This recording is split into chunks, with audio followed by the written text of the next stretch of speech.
chihure chako ndakakuregerera kare. But hameno kuti chii chiri kuitika pauri, une kamwe kakubatikana kakusasunungobva musi wawakahura. Ndozviziva kuti varume muri imbwa. Pu! Muri imbwa. Makundipfira here. Makundipfira. Kupfira kuita seko. Varume muri imbwa. Chihure chinhu chitori mamuri. Usaka ndakakuregerera. Ina handina kuti ndakachabatika nenyaya makatondiregera. Ino chii? Wopedza ndakarota manherawa. Munogona kududzira upere. Taura pambacho ndinombojomba. Taura wakarotei? Wopedza ndakarota manherawa dzakaoma.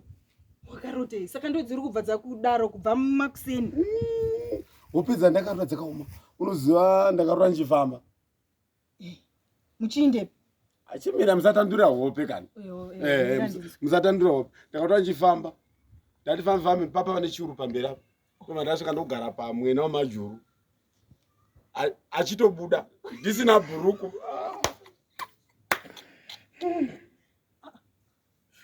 Nema veri utochema.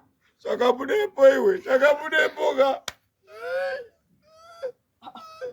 Ne baba mwana, ihopedze kuchema here idzo. Ati ihopere. Uchiri kunzwa kurumwa nemajuru acho.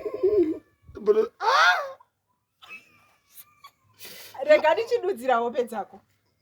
Hope idzi dziri kutaura kuti ukagara pamunenge magara, ungava kupi location yamunogara, musina kubhadhara mabhiuzi eCity Council ka. Yeinaro. Muri kuenda here kumutara City Council kovhara mabhiuzi enyu? Ndozvidzoreva. Ndozvadzinoreva.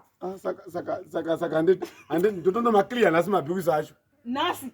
Nasi. Ndeizvozvi tinobhadhara mabhiuzi. Bhuzi iwani yauri kupuwa izvezvi uchadyiwa nemajuru kwese kukapera uku. Matambudziko ose majuru awo. Yes. City Council. Aiwa rega ndotondobhadhara izvi. Ndokliya. Ndauri kuna kupuka promotion yakatoriko.